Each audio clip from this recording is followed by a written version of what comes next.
সিরাত মানেই হলো রাসূলুল্লাহ সাল্লাল্লাহু আলাইহি ওয়াসাল্লামের জীবনাদর্শ। উলামা তো তাদেরকেই বলা হয় যারা আল্লাহ রাসূল সাল্লাল্লাহু আলাইহি ওয়াসাল্লামের ওয়ারিস। আল উলামা ওয়ারাসাতুল আম্বিয়া। সেই হাদিসে রাসূল জানিয়েছেন আলেমরা হলেন নবীদের উত্তরাধিকারী। ওয়া ইন্নাল আম্বিয়া লাম ইউরিসু দিনারা ওয়ালা দিরহামা। নবীরা কোন দিনার বা দিরহাম, কোন স্বর্ণ মুদ্রা বা রৌপ্য মুদ্রা মিরাস হিসাবে রেখে যান না। ওয়া ইন্নামা ওয়ারাসুল ইলম। জগতের মধ্যে তারা মিরাস হিসাবে রেখে যান শুধুমাত্র ইলম। ফামান আখাযাহু আখাযা বিহাযযিন ওয়াফির।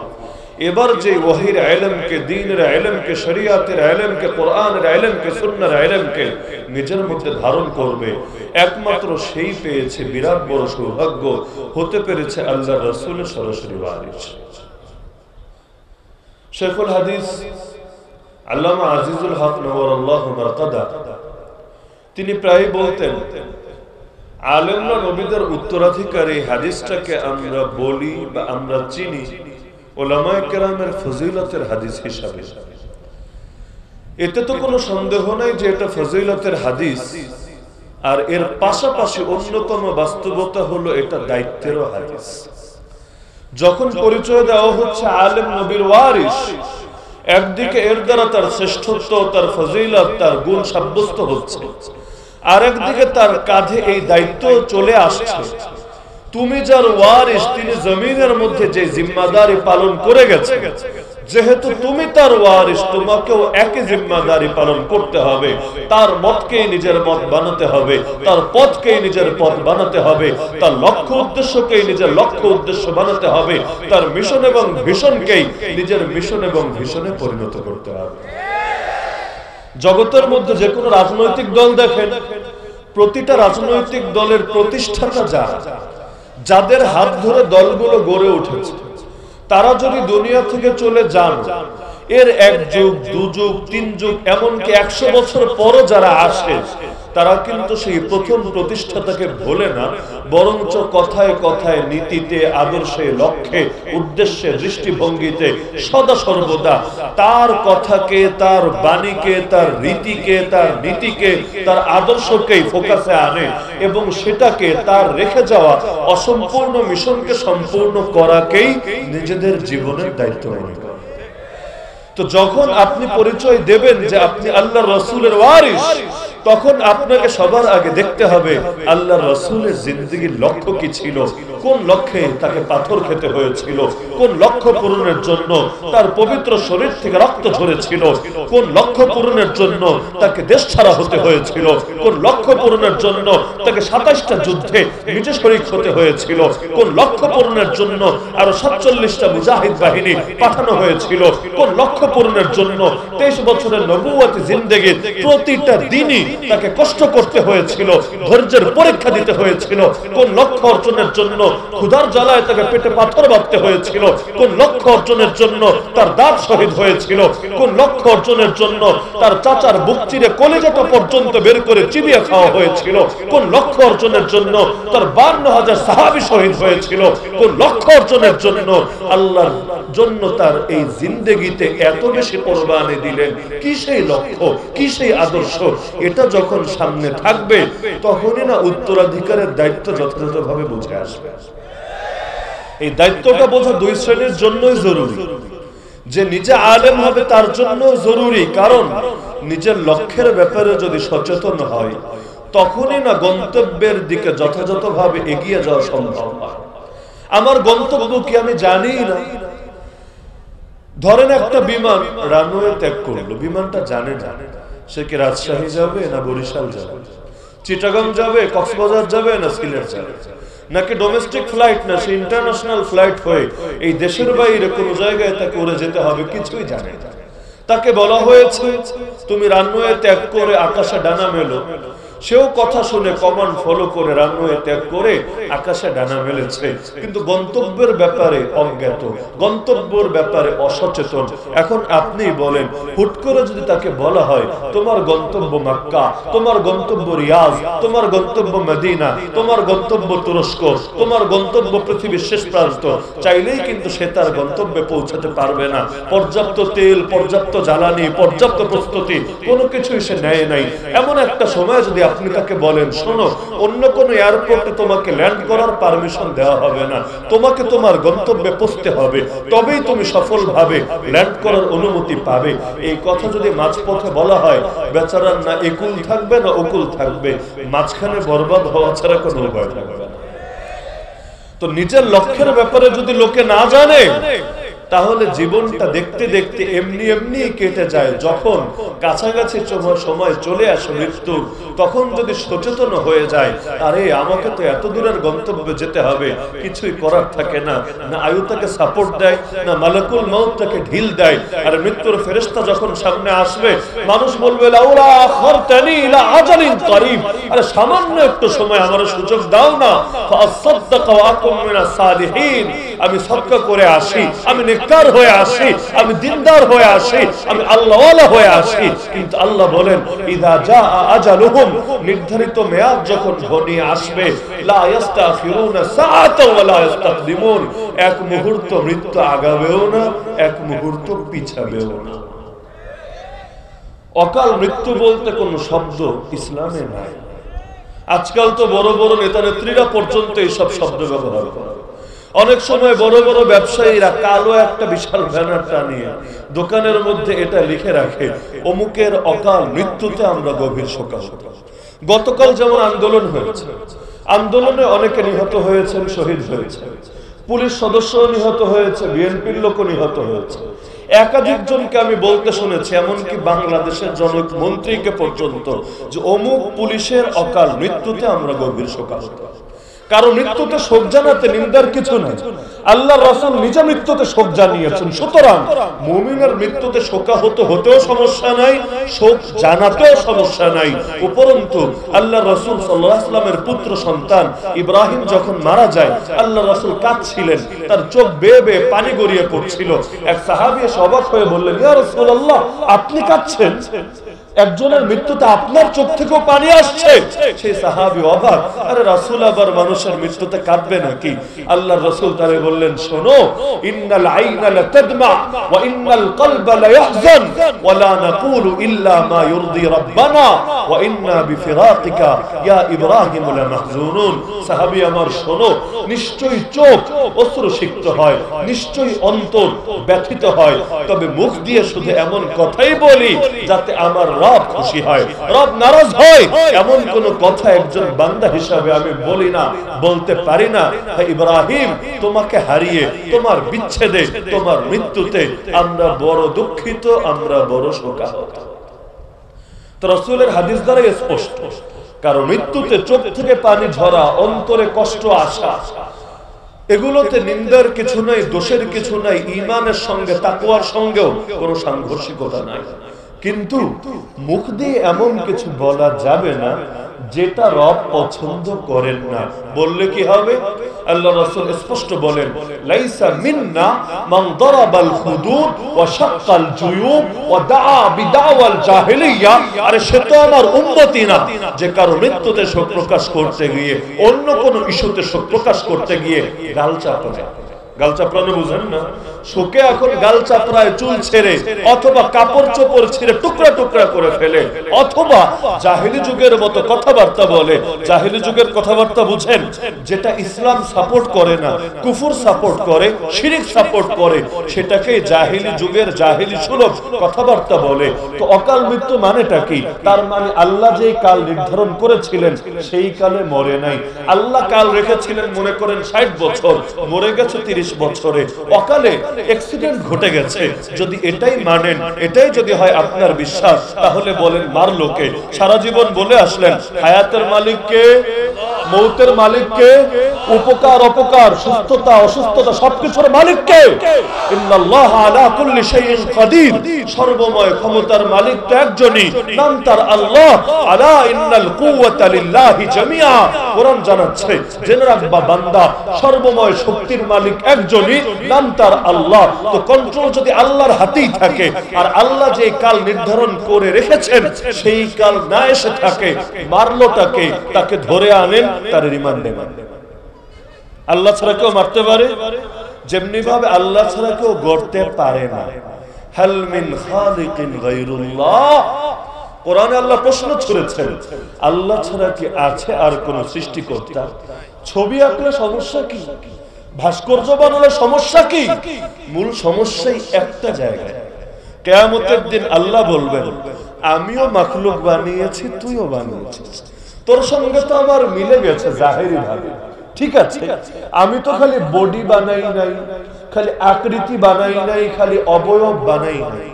একদিকে জাহেরটারেও বানিয়েছি, আর একদিকে ভেতরে রূহও ফুঁকে দিয়েছি।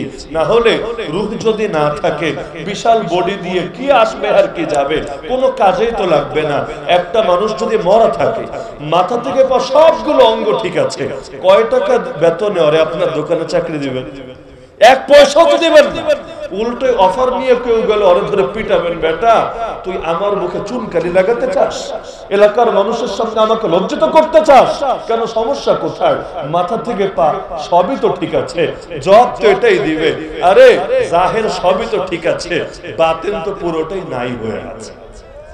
কিয়ামতের দিন আল্লাহ বলবেন, তোরা যারা ছবি এঁকেছিস, চিত্র এঁকেছিস, ভাস্কর্য বানিয়েছিস, মূর্তি গড়েছিস, তোদেরকে আমি একটা অপশন দিচ্ছি, তোরা এগুলোর মধ্যে প্রাণ দিয়ে দে।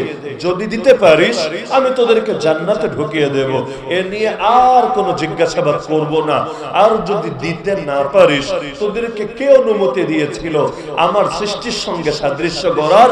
সৃষ্টি করব আমি, জীবন দিব আমি, সব করব আমি, তুই করতে পারবি না। তারপর আমার সঙ্গে সাদৃশ্য অবলম্বন করতে চাইলি কেন?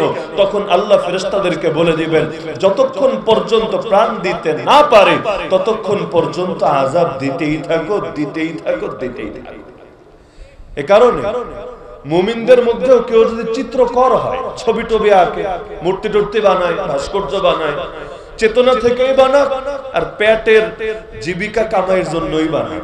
আজকাল দুই ভার্সন লোকে পাওয়া যায়, কেউ চেতনা থেকে করে, কেউ ধান্দার জন্য করে। বাংলাদেশে যে কয়টা নাস্তিক আছে, নাস্তিকদের মধ্যে ইখলাসওয়ালা নাস্তিক, খুশুখুজুওয়ালা নাস্তিক, আন্তরিক নাস্তিক, আদর্শিক নাস্তিক বড় কম পাবেন। সব অঙ্গনেই তো ভেজাল, নাস্তিকদের মধ্যেও বড়ই ভেজাল। এই বেশিরভাগ হয়ে গেছে দুই নাম্বার, ধান্দা ছাড়া কোনো কথাই বলে না। যেখানে ধান্দা আছে এখানে ওরা আছে, যেখানে ধান্দা নাই ওখানে ওরা নাই। মাঝে মধ্যে দেখবেন গর্জে ওঠে দুর্বলের বিপক্ষে, কিন্তু যখন তার কথা বলতে হবে সবলের বিপক্ষে, ক্ষমতাসীনের বিপক্ষে, নাস্তিক হতে পারে, দেখবেন মুখের মধ্যে অটো তালা লেগে যায়। যখন যেই দিক শক্তিশালী হয়, ওরা তাদের সামনে একেবারেই ভীতু কাপুর সেজে যায়। বাংলায় বলে শক্তের ভক্ত নরমের জন। 2013 সালে এই দেশে বসে কত নাস্তিক ব্লগার আল্লাহ নবীকে নিয়ে কত ধরনের জঘন্য কাজ করলো, নাউযুবিল্লাহ। আল্লাহর রাসূলের ব্যঙ্গচিত্র আঁকলো, কার্টুন ছাপলো, রাসূলকে নিয়ে চটুই লিখলো, আর রাসূলকে নিয়ে এমন বিকৃষ্ট ভাষায় লেখালেখি করলো যেগুলো মুখে আনলেও ভেতরটা কেঁপে উঠবে। আপনার মুখে উচ্চারণ করলেও মনে হবে এর চাইতে আগুনে পুড়ে কয়লা হয়ে যাওয়া আপনার কাছে সহজ। এইরকম বেয়াদবি করেছিল, কিন্তু আল্লাহর কুদরত, সেই নাস্তিকরা এখন কোথায় হারিয়ে গেছে? দেশেই তো আছে, অধিকাংশ তো বেঁচে আছে, কিন্তু সিস্টেমটাই হলো এমন। ইসলাম পন্থীরা যদি জেগে যায়, বাতিল পন্থীরা, তাগুত পন্থীরা এমনি চুপসে যায়। আর ইসলাম পন্থীরা যদি নিজেরাই বিড়াল হয়ে যায়, তখন গলির কুত্তাগুলো তাদেরকে তাড়া করে না। এই কারণে পাওয়ারের কোনো বিকল্প নাই, শুধু মিষ্টি মিষ্টি কথায় সমাজ যদি পরিবর্তন হতো। আল্লাহ নবী মক্কার যুগে কি মিষ্টি কথা বলেন নাই? আল্লাহ নবী মক্কার যুগে কি দ্বীনের দাওয়াত দেন নাই? আল্লাহ নবী মক্কার যুগে কি দোয়া করেন নাই? আল্লাহ নবী মক্কার যুগে কি ইবাদত বন্দেগী করেন নাই? আল্লাহ নবী মক্কার যুগে কি তালিম, তাজকির, নসিহত, ওয়াজ কোনো কিছু বন্ধ রেখেছেন? সবই তো করেছেন। তারপরে বদরে কেন যেতে হলো? উহুদে কেন যেতে হলো? খান্দকে কেন যেতে হলো? তাবুকে কেন যেতে হলো? হুনাইনে কেন যেতে হলো? আল্লাহ নবীকে 27টা ময়দানে কেন ছুটে যেতে হলো? কারণ একটাই, যেখানে নরম কথায় কাজ হয় সেখানে নরম কথা বলাই হিকমা, আর যেখানে গরম না দিলে কাজ হয় না সেখানে গরম দেওয়াটাই হিকমা। কোন একজন ডাক্তার যদি খালি ওষুধই দেয়, জীবনে অপারেশন না করে, অথচ বোঝা যাচ্ছে এই রোগীর যদি অপারেশন না করে সে জানে মারা যেতে পারে। ধরেন সিজারিয়ান নারী এমন একটা হালতে উপনীত হয়েছে, যদি এখন তার পেট কেটে বাচ্চা বের না করে হয়তো আশঙ্কা আছে বাচ্চাও মারা যাবে, মাও মারা যাবে। এখন যদি ডাক্তার দরদ দেখায়, মলম লিখে দেয়, ট্যাবলেট লিখে দেয়, ক্যাপসুল লিখে দেয়, ইনজেকশন দিয়ে বসে থাকে, আর আপনি যতই তাকে প্রেসার দেন, আরে সার্জারি করো, জলদি সিজার করার ব্যবস্থা করো, সে বলবে না না, আমি তো দয়ার সাগর, আমি কি ছুরি হাতে নিতে পারি? আমি কি কাঁচি দিয়ে পেট কাটতে পারি? এটাকে মানবতার সঙ্গে যায়? এটা তো বিবেকে বাধে। আর এগুলো তো জঙ্গিদের কাজ, এগুলো তো ডাকাতের কাজ, এগুলো তো খুনের কাজ। আমি একজন আদর্শ নাগরিক হয়ে এই রকম রক্তারক্তি কিভাবে করতে পারি? এখন ডাক্তারের এই সব বয়ানে আর এই সব গাফিলতিতে আপনার পেশেন্ট যদি ঝুঁকির মুখে পড়ে যায়, জানে মরে যায়, ডাক্তাররা আস্থা রাখবে? নিজেরা তো গণধুলাই দেয়, মাঝে মধ্যে মেডিকেল যে হারে পাবলিক ভাঙে, অনেকের মনে ডাক্তারি করা শখে চিরতরে যায় মিটে। একদিকে রিস্ক তো এখানে, আর একদিকে হলো খালি হাতে দিয়েই তো শেষ হয় না, আবার মামলা ঠুকে দেয়। এমন ভয়াবহ মামলা যে মামলা লড়তে লড়তে এতকাল যা কামিয়েছে তা তো যায়, মাঝে মধ্যে জায়গা জমি বেচেও তারপর মামলা চালাতে হয়। তো সব জায়গায় একই ওষুধ দেওয়ার নাম হিকমত না, একই ওষুধ দেওয়ার নাম প্রজ্ঞা বা বুদ্ধিমত্তা না। যদি তাই হতো, আমার নবী সারা জীবন একই ওষুধ দিতেন, কিন্তু রাসূল তো ডাক্তার, আর দেহের ডাক্তারের চাইতে বড় ডাক্তার, দুনিয়ার ডাক্তার, দিলের ডাক্তার। নফস আর শয়তান থেকে কিভাবে বাঁচাবে উম্মতকে আল্লাহর রাসূলের চাইতে কেই বা ভালো জানে।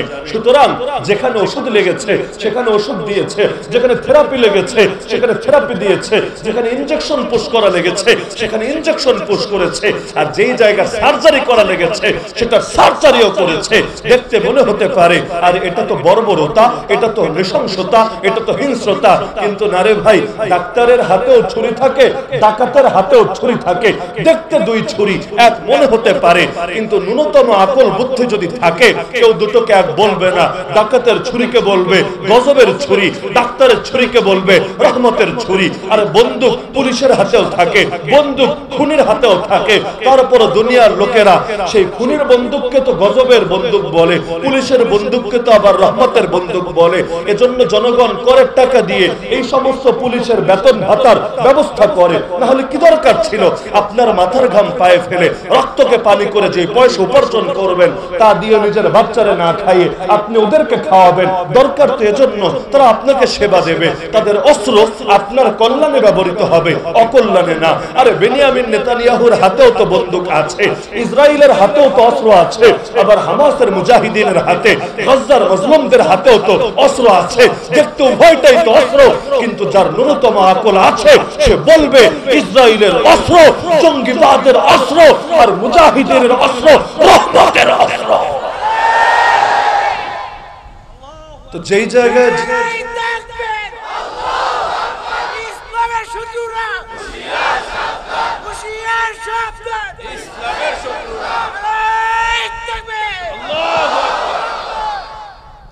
তো বলছিলাম যেই জায়গায় যা লাগে সেই জায়গায় তা দেওয়ার নামই হলো হিকমত।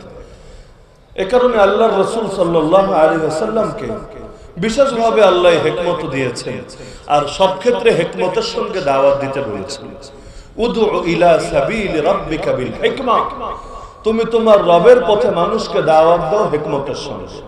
আজকাল বাংলাদেশের অবস্থা, অনেক মানুষ হিকমত বলতে বোঝে এমন ভাবে দাওয়াত দেওয়া, এমন ভাবে ওয়াজ করা, এমন ভাবে কথা বলা যাতে আল্লাহ খুশি থাকে, ইবলিস বাবাজিও বেজার না, যাতে জিন্দেগিতে জেলেও না যাওয়া লাগে, মামলাও না খাওয়া লাগে, ফাঁসির কাষ্ঠেও না ঝোলা লাগে, জানের উপর কোনো রিস্কি না আসে, আসমানের উপরের কথা আর মাটির নিচের কথা, মাঝখানেরটা যা হয় হবে, কিন্তু উপরেরটা নিচেরটা নিয়ে থাকবে। এটার নামই হয়ে গেছে হিকমত। জানবে, জানতে জানতে হয়তো জানোয়ার হবে, কিন্তু ভেতরের মধ্যেই সব পুঞ্জীভূত রাখবে, একটা কথাও মুখে আনবে না, আনলে বড় ক্ষতি হয়ে যাবে। ভাবটা এমন, শয়তানরে খুশি করলে বড় উপকার হবে, আর আল্লাহরে খুশি করলে আল্লাহ কি পারবে তারে নিরাপদ রাখতে? আল্লাহ কি পারবে তারে জালেমের হাত থেকে বাঁচাতে? এগুলোর নাম লোকে দিয়ে দিয়েছে হিকমত। এখন যে যত বেশি গোপন করতে পারে লোকে তাকে তত বড় হিকমতওয়ালা বলে। আমার এই ক্ষুদ্র জীবনে কত হাজারবার যে আমারে শুনতে হয়েছে, আরে একটু হিকমতের সঙ্গে কথা বলো না। যদি প্রশ্ন করি কিভাবে বলবো, শিখায়া দেন না, তখন এমন কথা বলে এই বিষয়টা থাক না, ওই বিষয়টা বাদ যাক না, আরে এই বিষয়টা পরিস্থিতি ঠিক হোক না। যেমন জিহাদের কথা বলার কি দরকার? পরিস্থিতি তো এখন ভালো না, সারা দুনিয়া আমাদের বিপক্ষে, মুসলমানের পায়ের তলায় মাটি নাই, দেয়ালে পিঠ থেকে গেছে, মেরুদণ্ড ভেঙে যায় যায় অবস্থা। এখন কে সমস্ত কথা না বললে হয় না।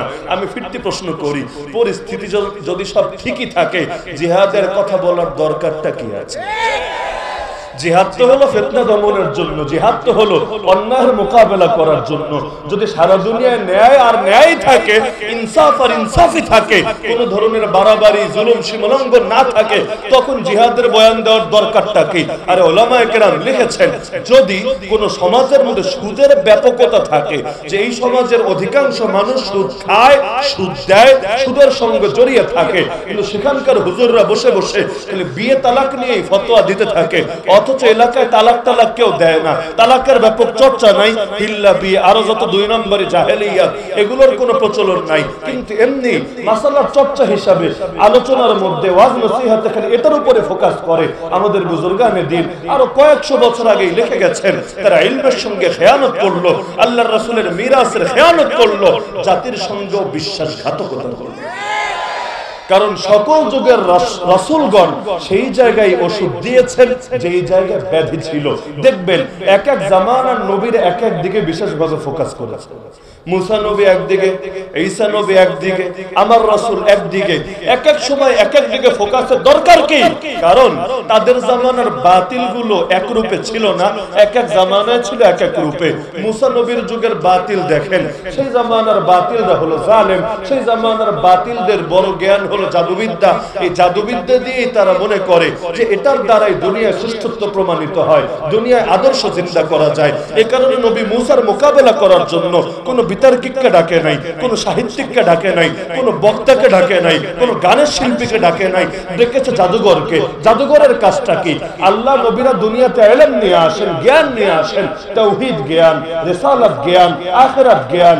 আকীদা যেটা বুঝি আমরা, আকীদা ঠিক তো সব ঠিক, আকীদায় ভেজাল তো আমল ঠিক থাকলেও ভেজাল, তো আকীদা পুরোটাই তো হলো জ্ঞান। তো জ্ঞানের মোকাবেলা তো জ্ঞান দিয়ে হবে, নাকি জ্ঞানের মোকাবেলা জাদু দিয়ে হবে? কোন জাদুঘরের সঙ্গে আমি পারলেই কি না পারলেই কি, এর দ্বারা আমার শ্রেষ্ঠত্ব বা অশ্রেষ্ঠত্ব কিভাবে প্রমাণিত হবে? কিন্তু এক এক যুগে এক এক জিনিস মার্কেটে থাকে। বর্তমানে যেমন মার্কেটে আছে বিজ্ঞান, মার্কেটে আছে ফিলোসফি, মার্কেটে আছে ইত্যাদি জিনিস। এখন সবকিছুর বিজ্ঞানের নামে খাওয়ায়। আপনাদের আদিপিতা আব্বা আদম না, আপনাদের আদিপিতা মহামান্য বান্দর মহোদয়, এটাও কি বলে খাওয়ায় আপনাদেরকে? বাচ্চাদেরকে স্কুলে দেন এটা শেখানোর জন্য যে তোর আব্বা একটা বান্দর, তোর আব্বা একটা শিম্পাঞ্জি, তোর আব্বা একটা হনুমান। এগুলো শিক্ষা দেওয়ার জন্য কি বাচ্চারা স্কুলে দেন? আর মাসে মাসে 5,000 10,000 টাকা করে খুয়ান, এজন্য তো করেন না। কিন্তু নাম একটা লাগিয়ে দিয়েছে বিজ্ঞান। বাংলাদেশের নাস্তিকদের নামের আগে কমন একটা উপাধি হলো বিজ্ঞান মনস্ক লেখক।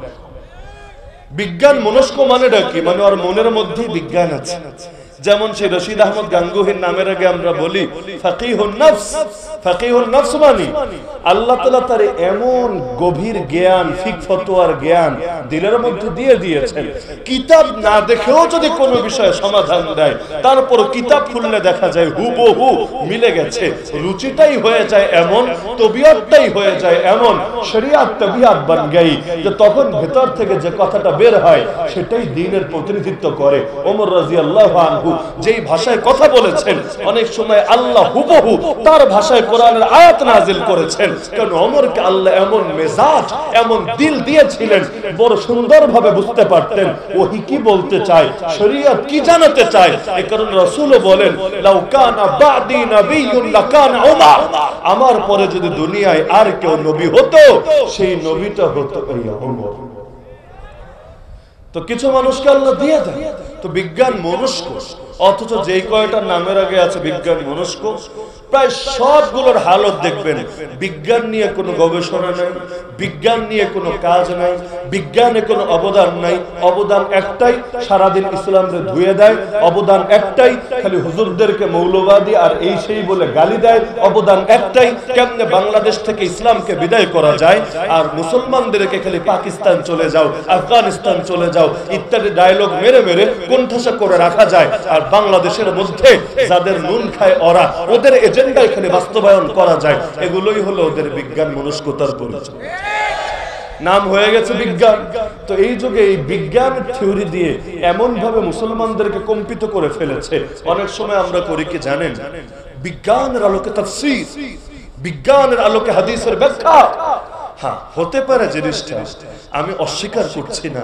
তবে এখানে যেই বিষয়ে আমি সতর্ক করতে চাচ্ছি, বিজ্ঞানরে এত বেশি দাম দিতে যায়েন না যে কোরআনরেও বিজ্ঞানের ফিল্টারে ফেলে, ছাঁকুনিতে ফেলে মাপবেন, হাদিসকেও বিজ্ঞানের ছাঁকুনিতে ফেলে ফজিলত প্রমাণ করবেন। আপনি বলবেন ইসলামের এই বিধানটা মানি কারণ এটা বিজ্ঞান সম্মত, ওই বিধানটা স্বীকার করি কারণ এটা বিজ্ঞান সম্মত।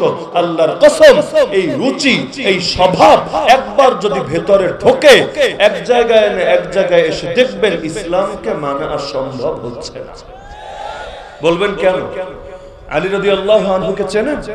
ইসলামের চতুর্থ খলিফা আলী রাদিয়াল্লাহু আনহু বলেন, ইসলাম যদি খালি যুক্তি দিয়ে চলতো, লাউ কানা দ্বীনু বিররাই লাকানা আসফালুল খুফফি আওলা বিল মাসহি মিন আলাহু ওয়ালাকাদ রাআইতু রাসূলুল্লাহি সাল্লাল্লাহু আলাইহি ওয়াসাল্লাম ইয়ামসাহু আলাহু। যদি ইসলাম খালি যুক্তি দিয়ে চলতো, চামড়ার মোজার নিচে মাসহ করাটাই তো অধিক যুক্তিযুক্ত ছিল, কারণ ময়লা তো নিচের অংশেই লাগে। অথচ ইসলাম বলেছে চামড়ার মোজার উপর দিয়ে মাসহ করতে। তা আমি রাসূলকে দেখেছি উপর দিয়ে মাসহ করেছেন, রাসূলকে দেখি নাই নিচ দিয়ে মাসহ করেছেন। সুতরাং আমি আমার বিবেকের দাবিকে ছেড়ে দিলাম, আল্লাহর রাসূলের আদর্শকে গ্রহণ করলাম। হজে গেলে তওয়াফ করার সময় হাজরে আসওয়াদ একটা কালো পাথর আছে, দেখেছেন হয়তো আপনারা, সামনাসামনি না দেখলেও ছবিতে দেখার কথা। সেই কালো পাথরের গায়ে চুমু খেতে হয়, ভিড়াভিড়ি থাকলেও দূর থেকে সেটা ইশারা করে হাতে চুমু খেতে হয়। তো সেই পাথরে ওমর রাদিয়াল্লাহু আনহু তওয়াফ করার সময় চুমু খেলেন, চিৎকার করে বললেন, ওয়াল্লাহি, আল্লাহর কসম করে আমি ওমর বলছি, ইন্নী লাআলামু আন্নাকা হাজার, আমি ওমর খুব ভালো করে জানি তুমি একটা পাথর মাত্র, লা তাদুরু ওয়ালা তানফা, তুমি কারো ক্ষতিও করতে পারো না, কারো উপকারও করতে পারো না। ওয়ালাকাদ রাআইতু রাসূলুল্লাহি সাল্লাল্লাহু আলাইহি ওয়াসাল্লাম ইউকাব্বিলুক, আমি আল্লাহর রাসূলকে দেখেছি তোমার গায়ে চুমু খেয়েছেন। যদি না দেখতাম রাসূলকে তোমার গায়ে চুমু খেতে, মা কাব্বালতুকা, আমি ওমর জীবনেও তোমার গায়ে চুমু খেতাম না। কি বুঝলেন? বিবেকের দাবি পাথরের গায়ে চুমু কেন? উপকারের মালিক আল্লাহ, ক্ষতির মালিক আল্লাহ, সর্বময় কর্তৃত্বের মালিক আল্লাহ। কি আছে পাথরে? আরে পাথরে কিছু নাই, কিন্তু আর কিছু থাকলেও আমি করব, না থাকলেও আমি করব। আমাদের কিবলা এক সময় ছিল মসজিদ আকসার দিকে, যখন এই কিবলা ঘুরিয়ে দেওয়া হলো কাবার দিকে, দলে দলে দলে মানুষ ইসলাম ত্যাগ করে কাফের হয়ে যেতে লাগলো। কিসের জন্য? তারা টিটকারি মারলো, আরে এইটা আবার কোন পাগল নবী যার কিবলারই ঠিক নাই, যার কিবলা ঠিক নাই, অথচ কিবলা ধর্মের মূল একটা অনুষঙ্গ, যার কিবলারই ঠিক নাই তার ধর্মেরও ঠিক নাই, ওই ধর্ম আমরা মানব না, ওই ধর্মের উপর আমরা থাকব না। 2 নম্বর পড়ার প্রথম পৃষ্ঠা, আজকে বাসায় গিয়ে দেখতে পারেন, সূরা বাকারার আয়াত। আল্লাহ তখন ধিক্কার দিয়ে বলেছিলেন, আরে কোন দিকে মুখ ফিরালা এটা তো মূল বিষয় না, ফাইনামা তুওয়াল্লু ফাসাম্মা ওয়াজহুল্লাহ, যেদিকে মুখ ফিরাও না কেন সেদিকেই তো আল্লাহ আছেন। এমন তো না পশ্চিমে আল্লাহ, পূর্বে গায়রুল্লাহ, উত্তরে আল্লাহ, দক্ষিণে গায়রুল্লাহ, একদিকে আল্লাহর শক্তি আর আরেক দিকে তাগুতের বা বাতিলের শক্তি, এমন না। সব দিকের মালিক কে? সব জায়গার মালিক কে? তো পূর্বেও আল্লাহ, পশ্চিমেও আল্লাহ, উপরেও আল্লাহ, ডাইনেও আল্লাহ, বামেও আল্লাহ, উত্তর দক্ষিণ সব জায়গায় তো আল্লাহ। আল্লাহ বলেন তাহলে কখনো কেন বলি এদিকে ফিরে নামাজ পড়ো, কখনো কেন বলি ওদিকে ফিরে নামাজ পড়ো? এটা এজন্য না যে এটা হলো আল্লাহর ঘর বাড়ি, এখানে নামাজ পড়লে আল্লাহ এটার ভেতরে থাকেন, দরজা জানালা লাগিয়ে এটার ভেতরে নামাজ পড়লে সেটা আল্লাহ পাবেন, আর অন্যদিকে ফিরে পড়লে আল্লাহ পাবেন না। আর আল্লাহর ঘর তো রূপক অর্থে, আল্লাহর ঘর তো অর্থে না এটা আল্লাহর বেডরুম, নাউযুবিল্লাহ। আল্লাহর খাট পালন আছে এটার মধ্যে, নাউযুবিল্লাহ। আমার আল্লাহ স্থানের ঊর্ধ্বে, আমার আল্লাহ কোনো জায়গায় থাকেন না, কোনো দিকে থাকেন না, কোনো কালে থাকেন না, কোনো পাত্রে থাকেন না। সব স্থানের মালিক আল্লাহ, সব কালের মালিক আল্লাহ, সব জায়গার মালিক আল্লাহ। যখন কোনো জায়গা ছিল না তখন আল্লাহ ছিলেন, যখন কোনো দিক ছিল না তখন আল্লাহ ছিলেন, যখন কোনো টাইম ছিল না তখন আল্লাহ ছিলেন। আল্লাহ তো এমন সময় ছিলেন যখন আল্লাহর অস্তিত্ব কেমন ছিল এটা কল্পনা করাও আমাদের সাধ্যের কথা। তো কেন আমি কিবলা দেই? আল্লাহ বললেন শুধু একটা কারণে, দ্বিতীয় কারণ একটা কারণ, লিনাআলামা, এটা বোঝার জন্য, পরীক্ষা করার জন্য, যাচাই করার জন্য, মাইয়াত্তাবিউর রাসূল, আসলেই কারা রাসূলকে অনুসরণ করে, মিম্মাইয়ানকালিবু আলা আকিবাই, আর কারা উল্টো পায়ে জাহেলিয়াতে ফিরে যায়।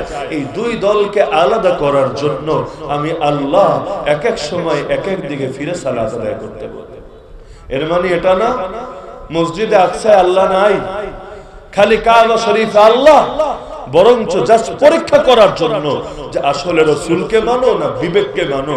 বিবেক দিয়ে পূজা করে করেই যদি ইসলামের ব্যাখ্যা করা যেত, ইবলিসের পাপ কি ছিল, অপরাধ কি ছিল? ইবলিস যুক্তি দেয় নাই এমন না, যুক্তি সেও দিয়েছিল।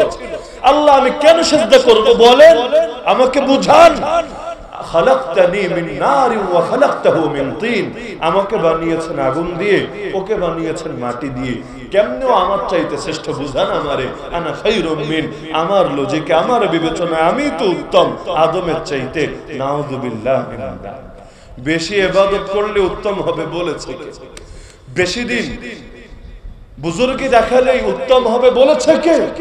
আদম আলাইহিস সালাম নতুন সৃষ্টি, ইবলিস বেশ আগে সৃষ্টি, তাতে হয়েছেটা কি? শ্রেষ্ঠত্ব দেওয়ার মালিক কে? যদি বিবেক দিয়ে মেপে মেপেই প্রতিটা বিধান মানতে চান, আলিফ লাম মিম কেমনে মানবেন বলেন না? ওরা তো আমাদেরকে গালি দেয় ধর্মান্ধ বলে। আমরা যদি অন্ধ হই তার মানে ওরা তো চক্ষুষ্মান, এটাই তো বোঝায় এই কথার অর্থ।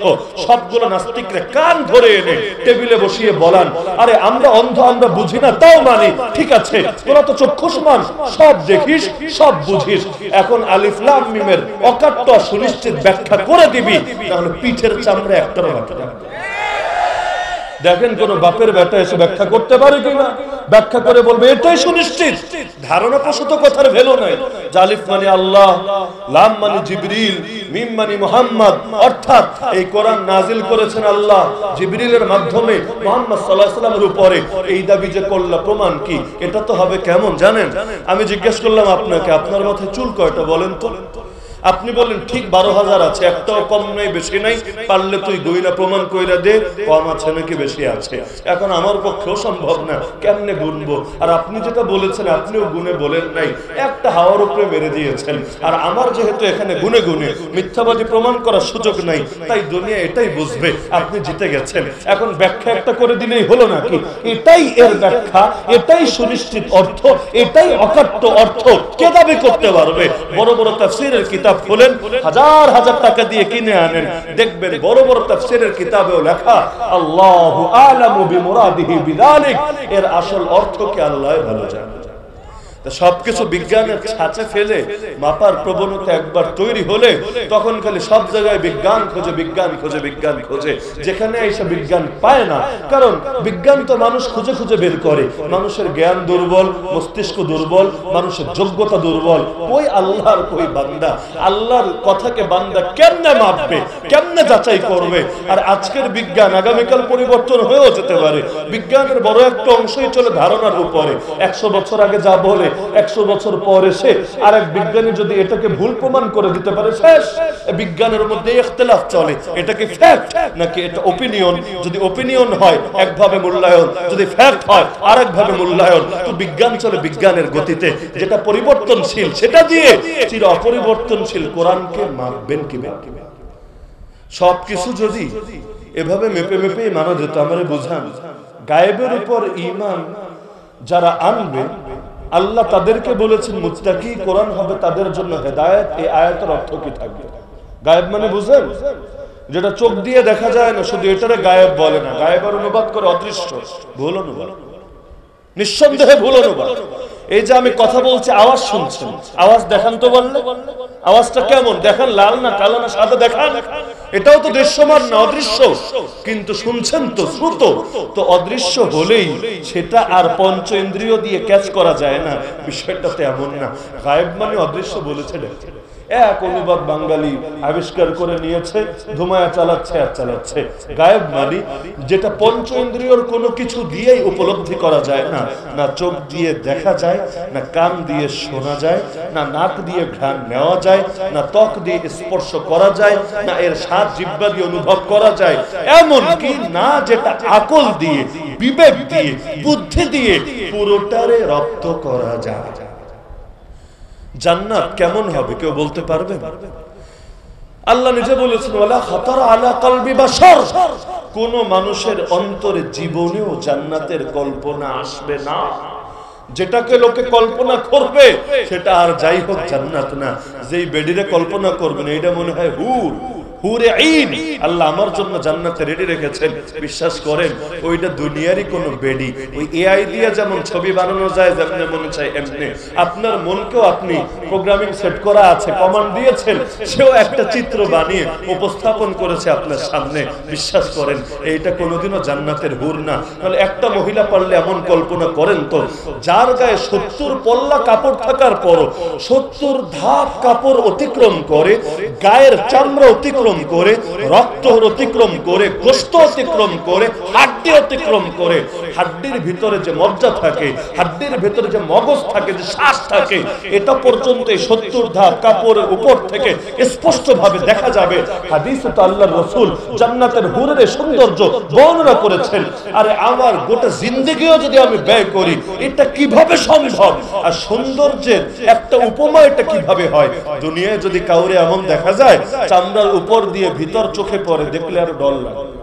আমাদের যত সৌন্দর্য সব হলো চামড়ার উপরে, চামড়াটা ছিলা কাইটা খুইলা আপনার বউরে আপনার সামনে হাজির করলে দেখলে হার্টফেল করবেন। আর বাসর করা দূরের কথা, আপনারা তো এই হার্টফেল অবস্থা থেকে জাগানোই মুশকিল হয়ে যাবে। আর রাতের বেলা অন্ধকারে যদি এইরকম একজন সামনে এসে দাঁড়ায়, আগ থেকে কোনো কথাবার্তা নাই, লাইটও নাই, কারেন্টও চলে গেছে, এমনি একজন এসে দাঁড়ালো, গায়ে কোনো চামড়া নাই, পুরো সব ভেতরে দেখা যাচ্ছে, কোন সাহসী পুরুষ এমন আছেন, সুপুরুষ এমন আছেন, তখন টিকে থাকতে পারবেন সেখানে? তো ভিতরের জিনিস দেখা গেলে এটা সৌন্দর্য কেমনে হয় আমার ক্ষুদ্র আকলে বুঝে আসে না। বুঝতে পারলে বুঝে দেন না, তো কই জান্নাত কই দুনিয়া কেমনে কল্পনা করবেন? বিবেক দিয়ে সব যদি বোঝা যেত, তাহলে তাকদীর কারে বলে সব ডিটেইল ভাবেই তো বোঝা যেত। ফেরেশতার মোট সংখ্যা কয়টা সব বোঝা যেত।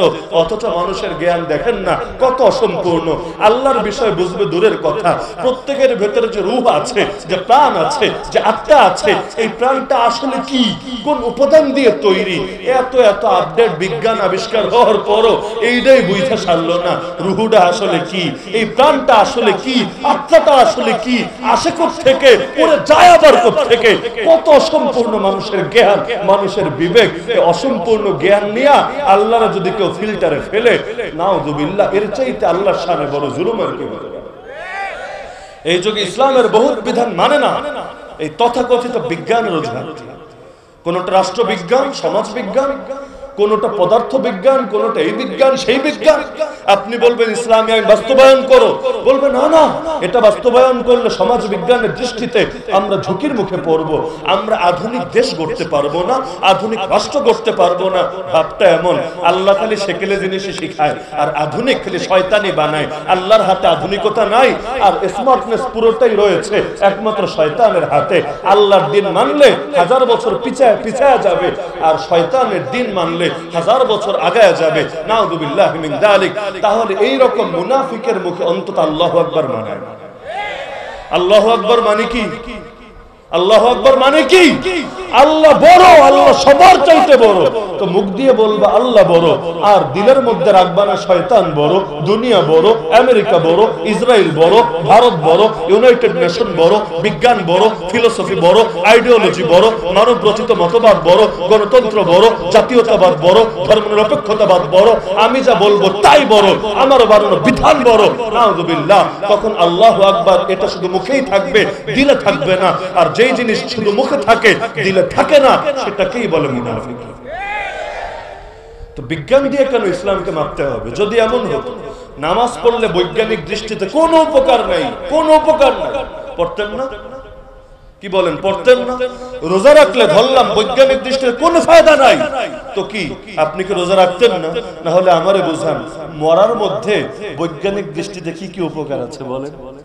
এই যে শাহাদাতের দোয়া করতে আপনারা ভয় পান, আমরা দোয়া করতে গেলে ঝামেলায় পড়ি কখন জানেন?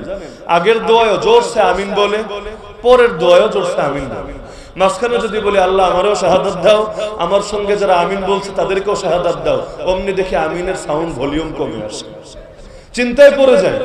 পাবলিকও হয়তো ভাবে হুজুর দোয়া করতে তো টাকা লাগে না, দোয়া এমনি করা যায়, কিন্তু দোয়া কবুল হলে হবে কি উপায় আপনি কি বোঝেন? একবার যদি কবুল হয়ে যায় কপালে শাহাদাত, কষ্ট তো আমার হবে, ব্যথা তো আমি পাবো, আপনার কি হবে? আপনি কি আমার দুঃখ তখন শেয়ার করে নেবেন?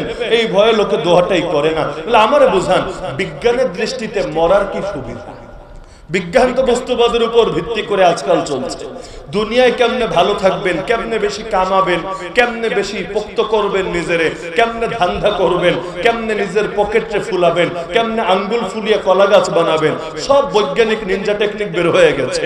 তো এখন বিজ্ঞান দিয়ে দুনিয়া না তো সাজালেন, মইরে যদি যান এই বিজ্ঞানকে কবরে নিয়ে যাবেন, এই বিজ্ঞানকে মুনকার নাকির হোক আর কিরামান কাতিবিন হোক, সবার মোকাবেলায় আপনার জন্য বড় উপকারে আসবে যে কিরামান কাতিবিনের লেখা অটো ডিলিট করে দিবে, এমন প্রোগ্রাম সেট করে দিবেন বেচারা লেখা খুলাইতে পারবে না।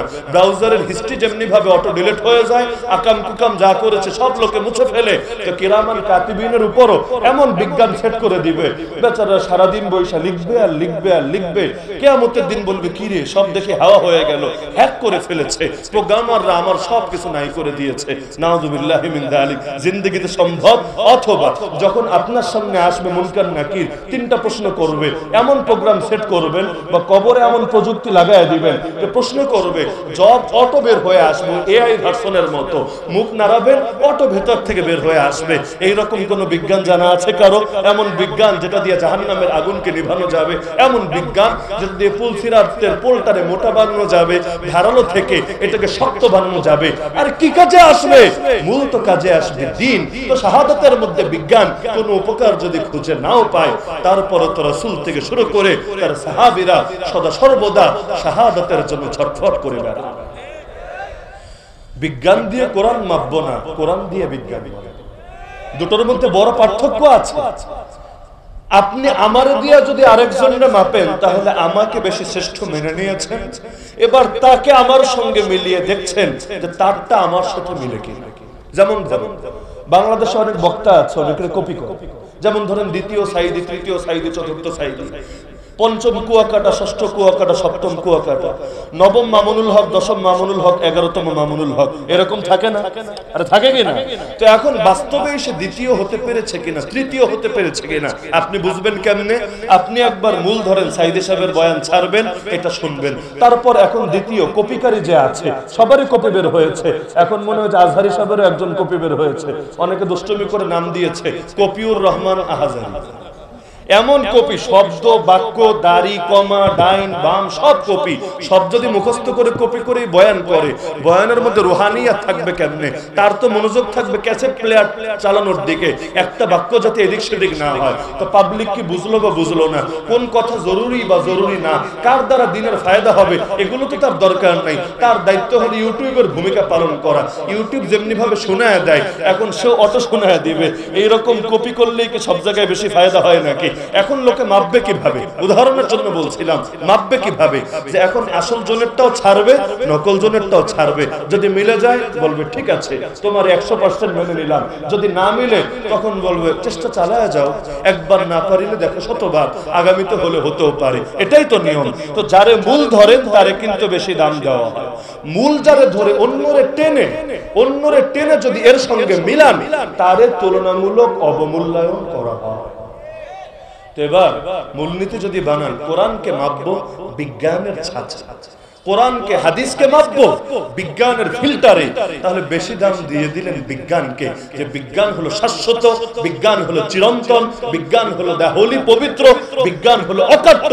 এখন বিজ্ঞানের ছাঁচে ফেলে কোরআনকে মাপবো, যেটা যেটা মিলবে মাশাআল্লাহ মনে হবে আমার বড় জয় হয়েছে, আমার বড় ফায়দা হয়েছে। এই যুগে আপনি বলেন না চোরের শাস্তি হাত কাটা, তোরা বাস্তবায়ন কর, বলবে এগুলো অবৈজ্ঞানিক কথাবার্তা, সেকেলে কথাবার্তা, মধ্যযুগীয় কথাবার্তা। মানে কি? মানে বিজ্ঞানটা সামনে রেখেছে, দর্শনকে সামনে রেখেছে, দুনিয়ার আইডিওলজিকে সামনে রেখেছে, আর কোরআন তারে পিছায়া দিয়েছে। এখন কোরআন তারাও এক বাক্যে মানে না তা না, লাকুম দীনুকুম ওয়ালিয়া দিন মানে না, এরকম নেতা কি এই দেশে আছে? নাস্তিকরা পর্যন্ত মানে লাকুম দীনুকুম ওয়ালিয়া দিন। আবার ব্যাখ্যা করে ধর্ম যার যার, উৎসব সবার। কি শোনেন না জীবনে? কি গাজীপুরে আওয়াজ জিন্দেগিতে আসে নাই নাকি? ধর্ম যার যার, উৎসব সবার। তবে ঈদ আসলে তো স্লোগান দেয় নাকি? কোরবানি আসলে ধর্ম যার যার, কোরবানির গোশত, গরুর গোশত, ঈদের নামাজ সবার, সবাই আসো কোরবানি করো, গরুর গোশত ভক্ষণ করো। এই ডায়লগ কেউ দেয় না? কোন নেতা দেয়? যদি দেয় আমারে চিনায় দিয়েন, সেই নেতার একটা বড় হলে দেখা দরকার। আমার নজরে এমন কোন নেতা পড়ে নাই যে ঈদ আসলে, কোরবানি আসলে বলে ধর্ম যার যার, উৎসব সবার। তবে বিশেষ একটা ধর্মের উৎসব আসলে তখনই খালি মনে পড়ে ধর্ম যার যার, উৎসব সবার। ভাবটা এমন, উৎসব আলাদা, ধর্ম আলাদা। বাংলায় যেটারে বলে উৎসব, আরবিতে সেটাকেই বলে ঈদ। তো ঈদ ধর্মের অংশ নাকি ধর্ম থেকে আলাদা? রমজানের ঈদের দিন রোজা রাখলে সওয়াব হবে না গুনাহ হবে? কোরবানির ঈদের দিন, কোরবানির ঈদের পরের 3 দিন যদি রোজা রাখেন সওয়াব হবে না গুনাহ হবে? কেন গুনাহ হবে? কারণ আল্লাহ বলেছেন খেতে, আল্লাহ বলেছেন আনন্দ করতে, আল্লাহ বলেছেন আনন্দ শেয়ার করে নিতে, আল্লাহ বলেছেন উৎসবে মেতে উঠতে। আর তুমি এত বড় বুজুর্গ হয়ে গেছো, আল্লাহর চাইতে বড় রহমান, আল্লাহর চাইতে বড় রহিম, নবীর চাইতে বড় রাহমাতুল্লিল আলামিন। এখন আল্লাহর কথা ভাল লাগে না, রাসূলের কথা ভাল লাগে না, এর চাইতে বড় বুজুর্গি দেখাতে চায়। ইসলামে এই ধরনের লোকের বেদাতি হয়। বিয়ে করলে ভালো নাকি না করলে ভালো? কি বলেন যুবক সাহেবরা, মুরব্বীরা রাখেন, যুবকরা কি বলেন, করলে ভালো নাকি না করলে ভালো? বিয়ে করলে দৃষ্টি হেফাজত করা সহজ না? বিয়ে করলে লজ্জাস্থান হেফাজত করা সহজ না? হ্যাঁ, বিয়ে এমন কোন তাবিজ না যে বিয়ে করলে অটোই চোখ নিচে থাকবে, বিয়ে করলে অটোই লজ্জাস্থান হেফাজতে থাকবে। এটা সহায়ক মাধ্যম। উজু করলে অটো নামাজ হয়ে যায় না, নামাজ আলাদা করে পড়তে হয়। এখন কেউ উজু কইরা এসে সুন্দর মতো নাক ডাইকা ঘুম দিল, উজু তো হলো, নামাজ কিন্তু আর হবে না। বিয়ে হলো সহায়ক, বিয়ে করলে উজুর মতো সহজ হবে। আপনি এখন চাইলে কাজটা সারতে পারেন, কিন্তু দিলটা যদি ফ্রেশ না থাকে, এক বিয়ে কেন 50টা বিয়ে করলেও দেখবেন লুচ্চা মিয়া যায় না। তো বিয়ে হলো সহায়ক। তো সহায়কটা সহায়কের জায়গায় রাখলে এর দ্বারা তো ফায়দা পাওয়া যায়, সহায়করে মূল বানিয়ে দিলে এর দ্বারা তো আর ফায়দা হয় না। তো বিয়ে করলে ভালো, এটাই তো আপনাদের ফতোয়া নাকি? ইখতিলাফ আছে কারো? থাকার কথা না। আল্লাহর রাসূল সাল্লাল্লাহু আলাইহি সাল্লাম তার ইবাদত বন্দেগী দেখে এক সাহাবী একবার বলেছিল, আমি জীবনে বিয়ে শাদী করব না, চিরকুমার হয়ে বাঁচবো, বেশি বেশি ইবাদত করব, বন্দেগী করব। রাসূল তো নিষ্পাপ, তার তো গুনাহই নাই। আবার অগ্রিম আল্লাহ সব ক্ষমা করে রেখেছেন, গুনাহ হবে না তাও ক্ষমা। আমি পাপী তাপী বান্দা, বিয়ে শাদী করলে বউ পালমু না ধর্ম মানমু। এত ব্যস্ততা, বউরে খুশি রাখতে গেলে অনেক সময় আল্লাহরে খুশি রাখা যায় না। এত ঝামেলার দরকার নাই, আমি এখন থেকে চিরকুমার হয়ে বাঁচবো। আল্লাহ নবীর কানে তার এই কারগুজারি আসার পর নবী বলেছিলেন, শোনো, বিয়ে হলো আমি নবীর সুন্নত, আমার সুন্নত থেকে যে মুখ ফিরায় নিব আমার উম্মতি। আল্লাহ রাসূলকে যুদ্ধের ময়দানে কোন কোন সাহাবী অনুমতি চেয়েছেন, রাসূল আমরা অন্ডকোষ কেটে ফেলি, ওই খাসি যেমনে করেন আপনারা, খাসি করলে কি হয়, আর অন্ডকোষ ফেলে দিয়েছেন বেচারার, এবার আর কিছুই করার নাই।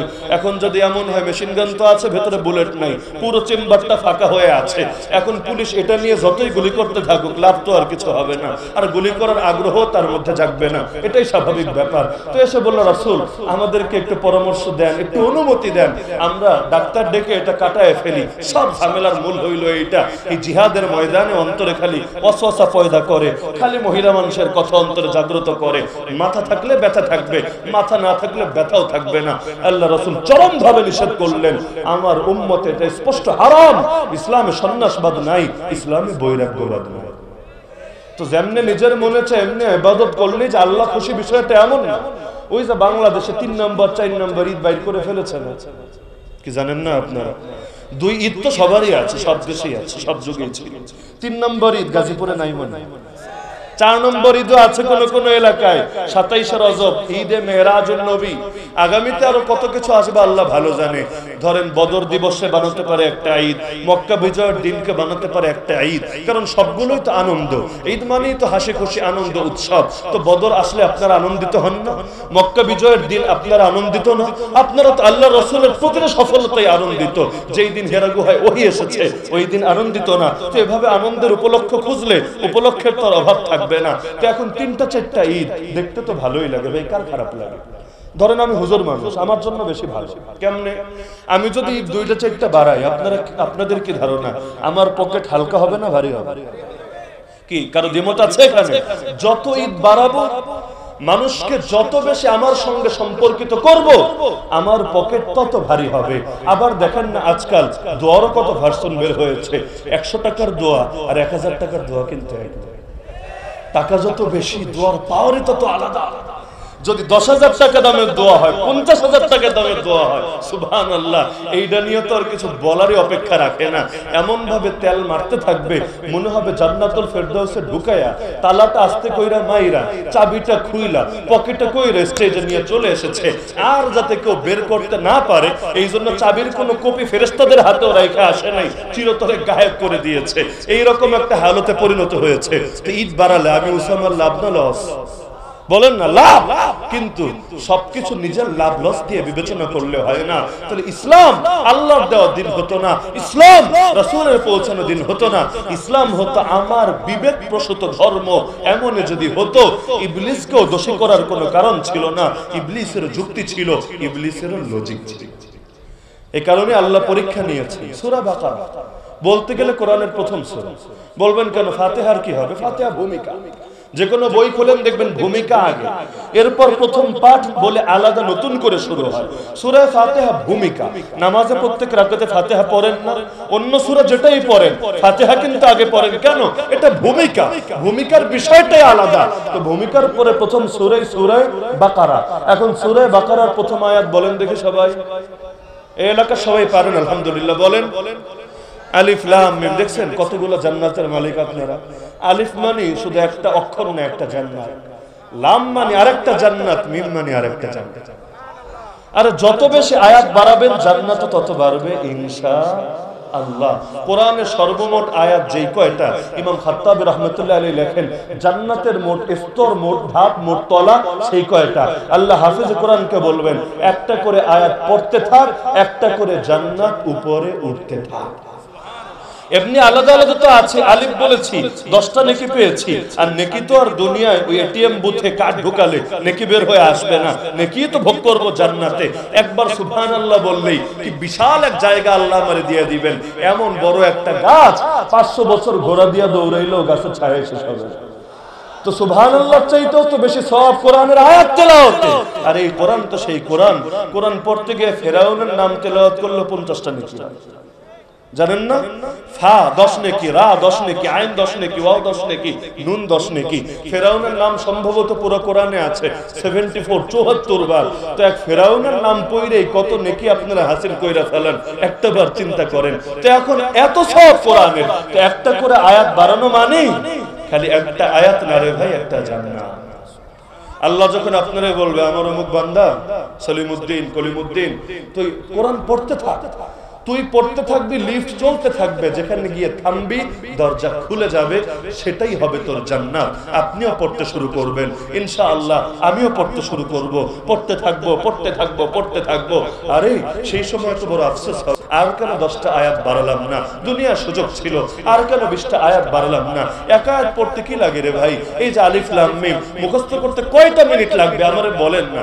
সব আয়াত যে এত বড় বড় এমন না, বেশিরভাগ আয়াত ছোট, আপনি এক বছরে মুখস্থ করতে পারবেন। ওয়াতুর মুখস্থ করতে কি লাগবে আপনার? ওয়াতিন ওয়াজ যাইতুন মুখস্থ করতে কি লাগবে আপনার? চাইলে এক বছরে পড়তে পারেন, অন্তত একদিনে পড়েন এক আয়াত, 3 দিনে পড়েন এক আয়াত, অন্তত এক সপ্তাহে পড়েন এক আয়াত, না পারলে এক মাসে পড়েন এক আয়াত, তাও যদি না পারেন, আরে গোটা জীবন বসেও যদি একটা আয়াত মুখস্থ বাড়াতে পারেন, আগে যা পারেন তো পারেনি, নতুন করে আরেকটা আয়াত শেখেন, ভাই রে এটা একটা আয়াত হবে না, আপনার জন্য একটা জান্নাত হয়ে যাবে। তেজ আলিফ লাম মিম বলতে গেলে কোরআনের প্রথম আয়াত, ভূমিকার পরে আল্লাহ এখানেই তো বান্দারে পরীক্ষা নিয়ে নিচ্ছে। বান্দা খালি কি বুঝা বুঝা মানবি, নাকি বুঝলেও মানবি, না বুঝলেও মানবি? প্রকৃত মুমিন বলবে ওমা ইয়ালামু তাউইলাহু ইল্লাল্লাহ ওয়ার রাসিখুনা ফিল ইলমি ইয়াকুলুনা আমান্না বি কুল্লুম মিন ইনদি রাব্বিনা। সূরা আলে ইমরানের শুরুতে আল্লাহ জানিয়েছেন, মুমিন এই জাতীয় আয়াত দেখলে বলে আরে এগুলোর আসল অর্থ তো আল্লাহই ভালো জানে, কিন্তু তাতে কি, আমি ঈমান এনেছি, সব আমার আল্লাহর পক্ষ থেকে এসেছে, আল্লাহ যা বলেন সব মানি, বুঝলেও মানি, না বুঝলেও মানি। এটাই হলো প্রকৃত মুমিনের পরিচয়। তো বিজ্ঞান দিয়ে কেন কোরআন মানবো? কোরআন দিয়ে বিজ্ঞান মানবো। কোরআন চির অপরিবর্তনশীল নাকি পরিবর্তনশীল? বাংলাদেশের সংবিধান স্বাধীনতার 53 বছরে কয়বার চেঞ্জ হয়েছে? 16 বারের অধিক। অথচ কোরআন 1500 বছরে কয়বার চেঞ্জ হয়েছে? 10 বার, 5 বার, একবারও না। এমনকি যারা চেঞ্জ করতে চেয়েছে উম্মত তাদেরকে কাফের বলে ফতোয়া দিয়েছে। খালি শব্দ চেঞ্জ না, কেউ যদি ব্যাখ্যার অর্থকেও চেঞ্জ করতে চেয়েছে উম্মত তাদেরকে আর মুসলমান বলে নাই। এই যে আমার আগে হযরত বয়ান করছিলেন, কাদিয়ানীদেরকে কাফের ঘোষণা করতেই হবে। কিসের জন্য? কাদিয়ানীদের অপরাধটা কি? যদি জিজ্ঞেস করেন তোরা কি কালেমা মানিস না, বলবে মানি তো, লা ইলাহা ইল্লাল্লাহ মুহাম্মাদুর রাসূলুল্লাহ। বলবেন তোরা কি কোরআন মানিস না, বলবে মানি তো, আলহামদুল আলিফ থেকে মিনাল জিন্নাতি ওয়ান নাস সিন পর্যন্ত সবই মানি। যদি বলেন 5 ওয়াক্ত নামাজ মানিস না, বলবে মানি তো। আযান ইকামত মানিস না, তাও তো মানি। তাহলে কি মানিস না? বলবে সবই তো মানি। তাহলে কাফের কেন? বলবে মোল্লাদের আবিষ্কার, মোল্লারা হুদাই আমাদের নামে অপবাদ চালায়, কিন্তু বাস্তবতা হলো সবই মানে, উপরেরটা মানে, ভিতরেরটারে খালি পরিবর্তন করে ফেলে। সব বাতিল দলই কোরআন বেচে চলে। হিজবুত তাওহীদেরও সাইনবোর্ড কোরআন, আহলে কোরআনের সাইনবোর্ডও কোরআন, কাদিয়ানীদের সাইনবোর্ডও কোরআন, শিয়া রাফেজদের সাইনবোর্ডও কোরআন, মুতাজিলাদের সাইনবোর্ডও কোরআন, খারেজিদের সাইনবোর্ডও কোরআন, এমনকি আজকাল সেকুলারদের সাইনবোর্ডও হয়েছে কোরআন। সবকিছু ইসলামের নাম দিয়ে চালায়। এক পেয়েছে কোরআনের লাকুম দীনুকুম ওয়ালিয়া দীন, আর এক পেয়েছে আল্লাহর রাসূলের মদিনা সনদ। ব্যাস এই দুইটারে নিয়ে যেমনে মনে চায় এমনি ব্যাখ্যা করে নিজেদের মতবাদ প্রমাণ করে। যেই কোরআন ছিল তাওহীদের দলিল, আজ সেই কোরআন দিয়ে দেয় শিরকের দলিল। যেই কোরআন নাজিল করলেন আল্লাহ, সেই কোরআন দিয়ে দলিল দেয় পশ্চিমা বিশ্বের বানানো মতবাদের পক্ষে। নাউযুবিল্লাহ। তো শুধু উপরে মানলেই মুমিন থাকে না, ভেতরে মানা লাগে। আল্লাহর রাসূলকে খালি শব্দ শিখিয়েছেন না ব্যাখ্যাও শিখিয়েছেন? খালি বলেন না নামাজ পড়ো, কেমনে নামাজ পড়বেন, একেবারে ফার্স্ট টু লাস্ট সব ডিটেইল ভাবে শিখিয়ে দিয়েছেন। এ কারণে উম্মত একমত, শুধু শব্দের নাম কোরআন না, ওহ ইসমুল লিন-নাজমি ওয়াল মা'না জামিআ। শব্দ প্লাস অর্থ, আদর্শ, শিক্ষা উভয়টার সম্মিলিত নাম কোরআন। তো এখন কোরআন তো শাশ্বত, চিরন্তন।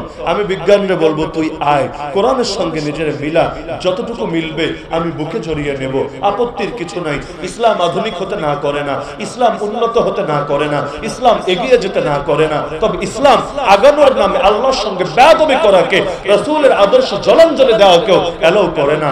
আল্লাহর রাসূলের আদর্শ কোরআনের আয়াতকে মূল ধরে আমরা এবার দুনিয়ার যা মনে চাই তা যদি গ্রহণ করি, এগুলোর আলোকে মেপে মেপে, নিষেধাজ্ঞার কিছু তো নাই। কিন্তু রাসূল বলেছেন শোনো, আমি চলে গেলাম, দুটো জিনিস রেখে গেলাম, যতদিন ধরে রাখবা পথ হারাবা না।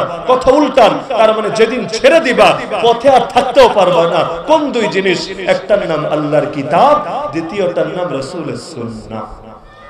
তো বিজ্ঞানরে মিলাবেন কোরআনের সাথে না কোরআনরে মিলাবেন বিজ্ঞানের সাথে? বলেন না। হাদিসকে মিলাবেন বিজ্ঞানের সাথে না বিজ্ঞানকে মিলাবেন হাদিসের সাথে? যদি কোথাও টক্কর লাগে বিজ্ঞান বলে একটা, কোরআন হাদিস বলে আরেকটা। বিজ্ঞান নিবেন না কোরআন হাদিস নেবেন? কোরআন হাদিস বলে আপনাদের আদি পিতা আদম আলাইহিস সালাম, আর তথাকথিত বিজ্ঞান যদি দাবি করে আপনাদের আদি পিতা মহামান্য লেঞ্জাওয়ালা বান্দর, আপনারা কি বান্দরে মানবেন না আদম নবীরে মানবেন? বলেন না, কারে মানবেন? বিজ্ঞান যদি বলে মরার পরে আর জীবন নেই, শেষ, আপনি পোকামাকড়ের খাবার হবেন, মাটির সাথে মিশে যাবেন, শেষ, লাইফ আফটার লাইফ বলতে কিছু নাই। আপনি কি বিজ্ঞানের সঙ্গে একমত হবেন নাকি রব্বুল আলামিন আবারও আপনাকে দাঁড় করাবেন মালিক ইয়াউমিদ্দিন, কিয়ামতের দিন তিনি বিচার কায়েম করবেন, এটার উপর বিশ্বাস করেন? তো ঈমান তো এখানে। তো একদিকে তো বিজ্ঞানের সাথে চলে না কোরআনের, আর আরেকদিকে অবৈজ্ঞান, নাম দেয় বিজ্ঞান, কামে হইল অবৈজ্ঞান, এগুলো দিয়েই তো ভরা। দেখেন না, পহেলা বৈশাখ আসলে হুতুম পেঁচা নিয়ে মঙ্গল শোভাযাত্রা করে, কেউ মারা গেলে মোমবাতি জ্বালায় 1 মিনিট শটান হয়ে দাঁড়িয়ে থাকে, আবার শোক জানানোর জন্য সকলে মিলে 1 মিনিট চুপচাপ, কেউ কোনো কথা বলবে না, চুপ করে 1 মিনিট দাঁড়ায় থাকে। আবার বিশেষ বিশেষ বার্ষিকী আসলে কবরের উপরে গিয়ে বা খাম্বার কাছে গিয়ে ফুল দিয়ে ফুলের পাহাড় বানিয়ে ফেলে। আবার ফুল দিতে গেলে জুতা পায়ে দিয়ে যাওয়া যাবে না, বেয়াদবি হবে, কবরে আগুন বেড়ে যাবে, খালি পায়ে যেতে হবে, রোদ লাগলে লাগুক, পায়ে তাপ লাগলে লাগুক, না হলে কবরে কষ্ট পাবে। এভাবেই আত্মার মাগফিরাত কামনা করবে। এই যে ট্রেন চালু হয়েছে, এগুলো কি বিজ্ঞান? বিজ্ঞান বাদ দেন, এগুলো কি ইসলাম? ইসলামও না, বিজ্ঞান না, তো কি এগুলা?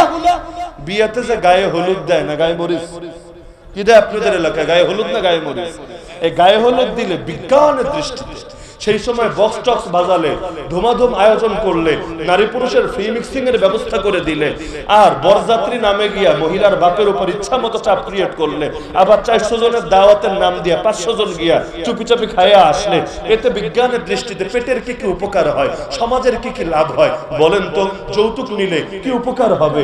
অথবা যৌতুক আজকাল নামে নেয় না, কামে নিয়ে নেয়, শিরোনাম যৌতুক হবে না, কিন্তু ছেলের অ্যান্ড্রয়েড নাই, একটা অ্যান্ড্রয়েড দিল না। ছেলেটার মোটরসাইকেল চালাতে মনে চায়, একটা পালসার বা একটা R15 অথবা একটা GSX-R নিয়ে দিল না। আরে ছেলেটার একটা দোকান দেওয়া দরকার, কোনো সাহায্যে গিয়ে আসলো না, বাসায় ফার্নিচার নাই, কিছুই করলো না, শীতকাল আসলো, পিঠা পাঠালো না, রমজান চলে গেল, একদিন ইফতারের আয়োজন করলো না। এই রকম বেনামে কত ধরনের জুলুম চলে, এগুলো বিজ্ঞানের কোন থিওরির আলোকে চলে বলেন? আমার নাম দেয় বিজ্ঞান, ইসলামের এক একটা বিধানকে পচায় দেয় বিজ্ঞানের শিরোনাম। বৃষ্টি না আসলে আপনারা নামাজ পড়েন, বৃষ্টি প্রার্থনার নামাজ আছে না? টিটকারি মারে, আরে বৃষ্টির সম্পর্ক কিসের সাথে, আর করে কে মোল্লারা? রোদের মধ্যে খাড়ায় খাড়ায় নামাজ পড়লে কি হবে? এই কারণে আজকাল বৃষ্টি প্রার্থনার নামাজে মুসল্লি বড় কম হয়, বড় কম। বাংলাদেশে যে কয়টা গ্রাম আছে, শতকরা 80% গ্রামে নামাজ হয় না। আর যেখানে হয়, ঢাকা শহরে পর্যন্ত নামাজ হলে দেখবেন মুসল্লি সব মিলে 10,000ও হয় না, 1,500 2,000 সর্বোচ্চ। কেন? অধিকাংশ মানুষ বিশ্বাস হারিয়ে ফেলেছে, আর ওরা তো টিটকারি মারছে। কেন? এগুলো করলে কি লাভ হবে? তো ওইগুলো করলে কি লাভ হলে বলেন? তো এই যে অকাল মৃত্যু, এইটাও এই ধরনের একটা জাহেলিয়াত। অকাল মৃত্যু এটা আবার কি? মৃত্যু কি কালে হয় না অকালে হয়? কি ধারণা আপনাদের? কালে হয় না অকালে হয়? হ্যাঁ, যদি মূলনীতি হয়, ফয়সালা আমার পক্ষে আসলে মানি, বিপক্ষে গেলে মানি না, এই বাক্যের অর্থ কি হয় আল্লাহ রাস্তায় আমারে বুঝাইয়া দিয়েন। ওয়াল কদরি খাইরিহি ওয়া শাররিহি মিনাল্লাহি তাআলা। তাকদীর মানি, ভালো হোক আর মন্দ হোক, সব আমার আল্লাহর পক্ষ থেকেই চূড়ান্ত মানি। এখন ভালো আর মন্দ অর্থটা কি? ভালো আর মন্দ তো অর্থ এটাই, সুখে থাকলেও মানি, সুখে থাকলেও মানি। মূলত মন্দ বলতে কিছু নাই। আমার আল্লাহ বান্দার অকল্যাণের জন্য কিছু করে না, বান্দার জুলুম করে না, সবই ভালো। আর আমার বাচ্চা মরছে, আমার কাছে মনে হচ্ছে ভালো না খারাপ, কিন্তু আল্লাহ তাআলা জুলুম করেন না। আল্লাহ যেটা করছেন ভালোর জন্যই তো করছেন। তো এখন সুখেও যখন মানবেন, সুখেও যখন মানবেন, অভিযোগ আসবে না। আল্লাহ দিলেও বলবেন আলহামদুলিল্লাহ, আল্লাহ নিয়ে গেলেও বলবেন ইন্না লিল্লাহ। সুখেও আল্লাহ, দুঃখেও আল্লাহ, খেয়ে থাকলেও আল্লাহ, না খেয়ে থাকলেও আল্লাহ। আমার রাসূল পেটে পাথর বেঁধে রেখেছেন, ওই আল্লাহর তো ছাড়েন নাই। মাস পার হয়েছে, ঘরে একটাবার চুলা জ্বলে নাই, খালি পানি খেয়ে আর খেজুর খেয়ে, আর 2-4 দিন প্রতিবেশীর ঘর থেকে দুধ এসেছে, এগুলো খেয়ে কাটিয়ে দিয়েছেন। কই আল্লাহর তো ছাড়েন নাই। এত এত কোরবানি দিয়েছেন, আল্লাহর তো বাদ দেন নাই। এটাই তো ঈমান, এটাই তো ইসলাম। তো বলছিলাম রাসূলের ওয়ারিস, এই কথাটা শুধু ফজিলতের বিষয় না, দায়িত্বের বিষয়। রাসূলের দায়িত্ব যা, আমার দায়িত্ব হবে তা। রাসূলের মূল দায়িত্ব আল্লাহ বলেছেন লিয়ুযহিরাহু আলা দ্বীনি কুল্লি, রাসূল ইসলামকে বিজয়ী করবেন। নাকি পরাজিত করবেন? হয়তো বিজয়ী, না হলে পরাজিত, মাঝামাঝি। মক্কার যুগে রাসূলকে অফার দেওয়া হয়েছিল, মুহাম্মদ বলো তো তুমি ক্ষমতা চাও কি? নারী চাইলে বলো সবচাইতে সুন্দরী নারীর সাথে বিয়ে দেবে, মাল চাইলে বলো মালের পাহাড় বানিয়ে দেবে, জিনে ধরলে বলো কবিরাজ ডেকে চিকিৎসা করো, আর ক্ষমতা চাইলে বলো তোমাকে দারুন নাদওয়ার পার্লামেন্ট মেম্বার বানিয়ে নেব। কারণ মক্কায় একক কোনো ক্ষমতাধর ছিল না, মক্কায় একনায়কতন্ত্র ছিল না, মক্কায় আবু জাহালের কথাই চূড়ান্ত না। এখানে দারুন নাদওয়ায় তাদের বৈঠক হতো, আবু জাহাল বলবে, আবু লাহাব বলবে, উতবা বলবে, শাইবা বলবে, খালেদ বলবে, আবু সুফিয়ান বলবে, আবু তালেব বলবে, ওমর বলবে, যত ধরনের পার্লামেন্ট মেম্বার সবাই মিলে বিল উত্থাপন করবে, আলোচনা পর্যালোচনা করবে। তারপর অধিকাংশের মতের ভিত্তিতে হা জয়যুক্ত হয়েছে, হা জয়যুক্ত হয়েছে, হা জয়যুক্ত হয়েছে, এমনি একটা বিল তারা পাস করবে।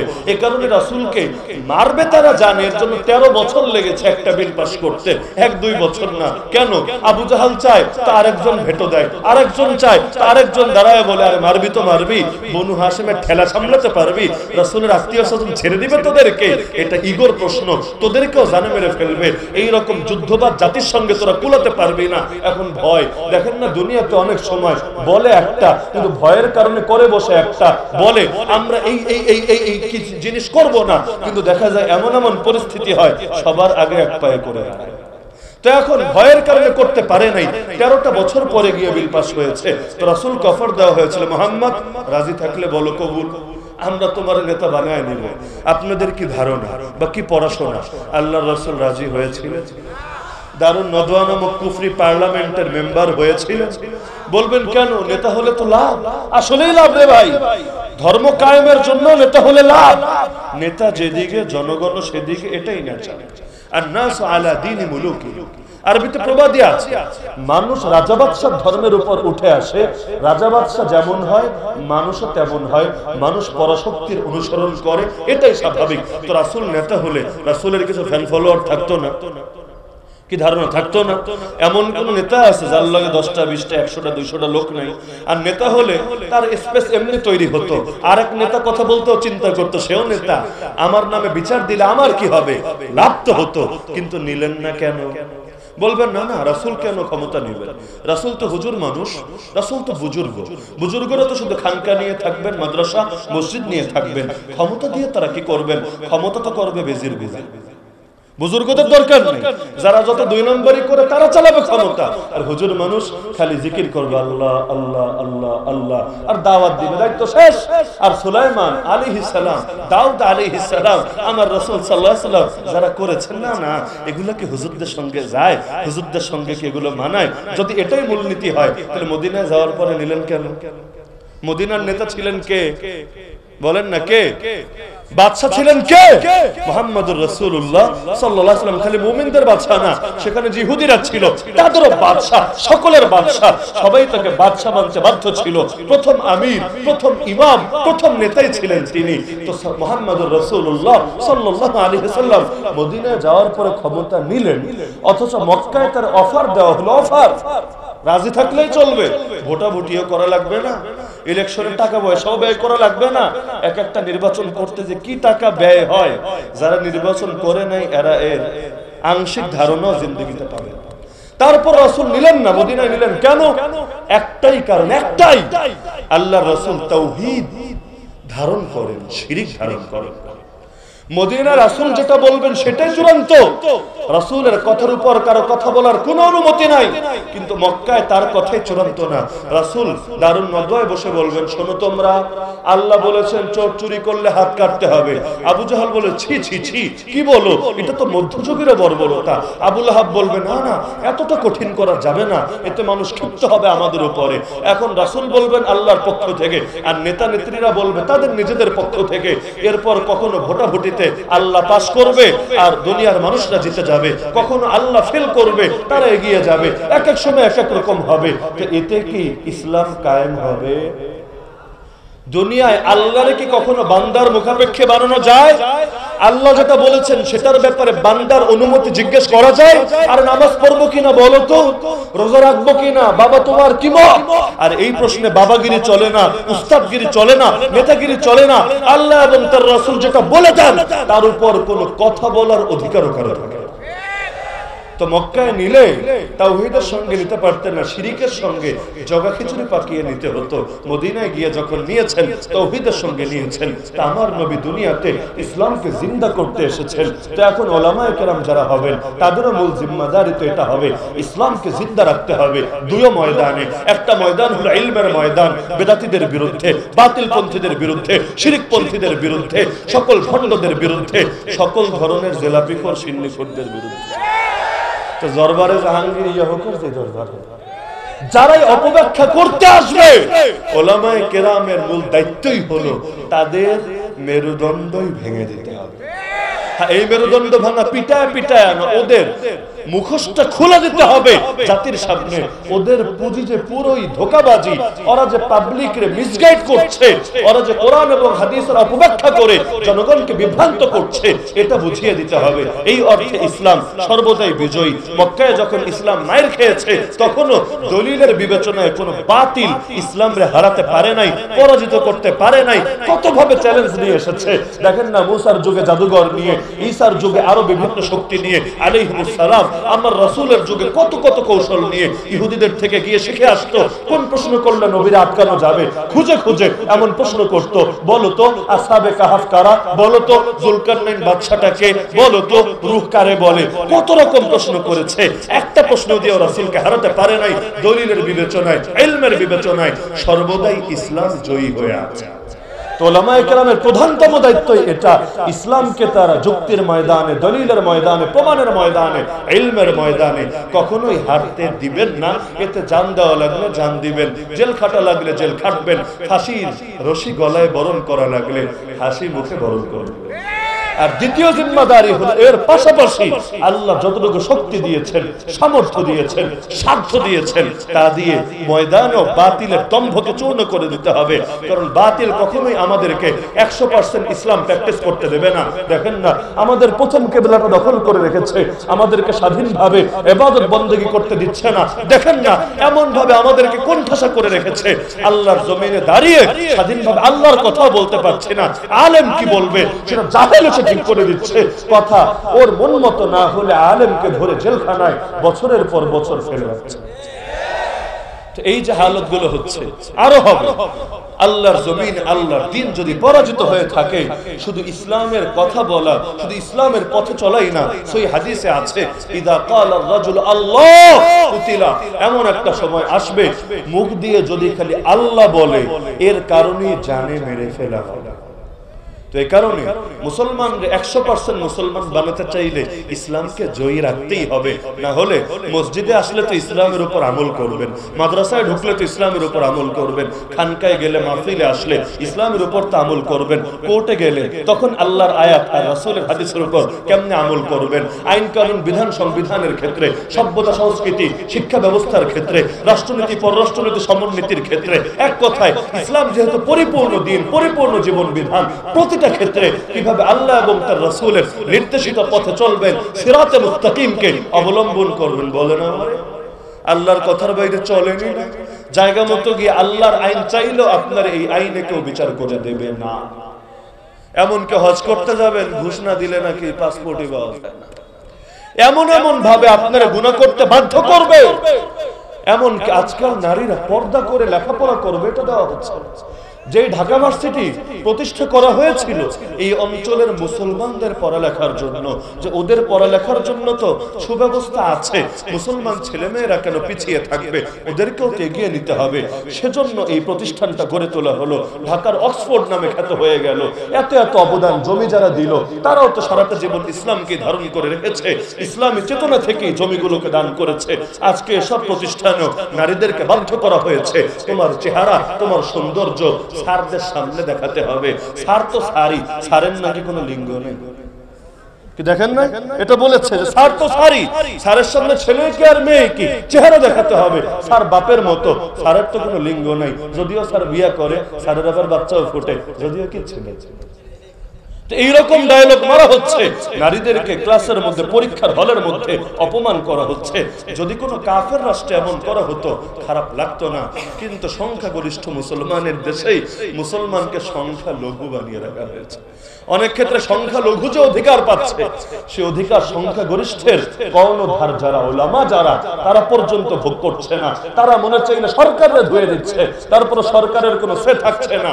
আর ওলামায়ে কেরাম কথা বলতে একটু পান থেকে চুন খুসলেই কথা শেষ হতে দেরি হয়, জায়গা মতো পৌঁছে যেতে আইসিটি মামলা দায়ের হতে দেরি হয়। এগুলো সবই হলো আল্লাহর দ্বীন না থাকার ফল। ইসলাম শান্তির ধর্ম না অশান্তির ধর্ম? কি মত আপনাদের? কি মত? ইসলাম যদি শান্তির ধর্ম হয়, ইসলাম জিন্দা থাকা মানে কি শান্তি জিন্দা থাকা না অশান্তি জিন্দা থাকা? আর ইসলাম মুর্দা হওয়া মানে, মাইনাস হওয়া মানে খালি ইসলাম মাইনাস হওয়া না, সমাজ থেকে শান্তিও মাইনাস হয়ে যায়। তা আল্লাহ রসুলের ভালোবাসার কথা কি খালি মুখেই বলবেন? রসুলের আদর্শকে দুনিয়ায় জিন্দা করবেন না? হুসাইনের নাম এখানে বিক্রি করে খাবেন? হুসাইন কারবালার প্রান্ত রক্তাক্ত কেন হয়েছিলেন, শহীদ কেন হয়েছিলেন? কারণ একটা, দ্বিতীয় কারণ নাই। নবীর খেলাফতকে পুনরুজ্জীবিত করতে চেয়েছিলেন। খেলাফতকে নবীর আদর্শে, খুলাফায়ে রাশিদিনের আদর্শে পুনরায় কায়েম করতে চেয়েছিলেন। যদিও পারেন নাই, কিন্তু জান দিয়েছেন, তবুও বাতিলের সামনে মাথা নত করতে পারেন নাই। এখন আপনারা তো তাদেরই উত্তরসূরি, তাদেরই কাফেলার সদস্য। সুতরাং সফল হবেন কি হবেন না ভাই, এটা আমার হাতেও না, আপনার হাতেও না। আল্লাহ কাউকে জিজ্ঞেস করবে না তুই সফল হয়েছিস কিনা, আল্লাহ জিজ্ঞেস করবেন তুই চেষ্টা করেছিলি কিনা। ওয়া আল্লাইসা লিল ইনসান ইল্লা মা সা, যে যতটুকু চেষ্টা করবে কিয়ামতের দিন সে ততটুকু পাবে। আসেন না নবীর সিরাতকে, নবীর উসওয়াকে, নবীর আদর্শকে, আল্লাহর নবীর লক্ষ্যকে এই দুনিয়ার মধ্যে বাস্তবায়ন করার চেষ্টা করি। উলামায়ে কেরামের সঙ্গে ঐক্যবদ্ধ হয়ে তাদের ডাকে সাড়া দিয়ে সব বাতিলের মোকাবেলা করে ইলমের ময়দানে প্লাস রণাঙ্গনে দুনিয়ার সব বাতিলকে মুর্দা বানিয়ে আল্লাহর নবীর আদর্শরে জিন্দা বানাই। কারণ মুহাম্মদুর রাসূলুল্লাহ সাল্লাল্লাহু আলাইহি ওয়াসাল্লামের আদর্শ বাদ দিয়ে লা ইলাহা ইল্লাল্লাহ কারো জিন্দেগিতে আসবে না, আনা সম্ভব না। আল্লাহ পর্যন্ত যেতে চাইলে পথ একটা, সেই পথের নাম ডেমোক্রেসিও না, সেই পথের নাম লিবারালিজমও না, সেই পথের নাম হিউম্যানিজমও না, সেই পথের নাম ন্যাশনালিজমও না, সেই পথের নাম এই সমস্ত মানবরচিত তন্ত্রমন্ত্র বাদ আর মতবাদ না। সেই পথের নাম একটা, মুহাম্মদুর রাসূলুল্লাহ সাল্লাল্লাহু আলাইহি ওয়াসাল্লাম। আলেমরা যখন তাদের দায়িত্বের ব্যাপারে সচেতন হবেন, আর জনগণ আল্লাহর রাসূলের যুগে যেমন রাসূলের সঙ্গে থাকতো, এখন উলামায়ে কেরামের সঙ্গে থাকবে, তাদের নীতি আদর্শ ফলো করে চলবে, প্রতিটা হক আদেশের ক্ষেত্রে তাদেরকে মান্য করবে। ইনশাআল্লাহ সেদিন বেশি দূরে না, যেদিন পৃথিবীর পরতে পরতে আবারও কালেমার পতাকা সমুন্নত হবে। এই কারণে আজকে তো প্রথম মাহফিল, বড়ই আশানুরূপ একটা ব্যাপার। সমস্ত এলাকা ইমাম, উলামা, দ্বীনের প্রতিনিধিরা, রাসূলের ওয়ারিসরা যখন ঐক্যবদ্ধ হবে আর গোটা জাতি বাদ ভাঙা উচ্ছ্বাস নিয়ে সকল বাধা প্রতিবন্ধকতাকে উপেক্ষা করে তাদের ডাকে ময়দানে ঝাঁপিয়ে পড়বে, ইনশাআল্লাহ কোনো বাতিল দমিয়ে রাখতে পারবে না। সাময়িক পরীক্ষা আসতে পারে, ব্রিটিশরা 190 বছর গোলামের জিনজির পরিয়ে রেখেছিল, কিন্তু পারে নাই। এই উলামায়ে কেরামের কারণেই তাদেরকে এখান থেকে তল্পিতল্পা গুটিয়ে পালাতে হয়েছে। উলামায়ে কেরামের কারণে আফগানের ভূমি ছেড়ে 19 বছর পরে ল্যাংজা গুটিয়ে পালাতে হয়েছিল। তো উলামায়ে কেরাম যতদিন ঐক্যবদ্ধ থাকবেন আর পাবলিকও তাদের সঙ্গ দেবে, ইনশাআল্লাহ বাতিল পন্থীরা আমাদের ভয়ে থরথর করে কাঁপবে। ওই যে শুরুতে বলেছি, শক্তের ভক্ত নরমের জন। আমরা যদি বাঘ হয়ে যাই, বনের শিয়ালগুলো আর সুবিধা করতে পারবে না, কিন্তু যেই বনে বাঘ থাকে না, সেই বনে শিয়ালি হয়ে যায় অত রাজা। সুতরাং আসেন বাঘ হই, বিড়াল না। বিড়াল যদি হই, এলাকার কুত্তাগুলো আমাদের পিছু ছাড়বে না। বাঘ হই, গোটা ময়দানে আমাদের সামনে কেউ দাঁড়ানোর হিম্মতি করবে।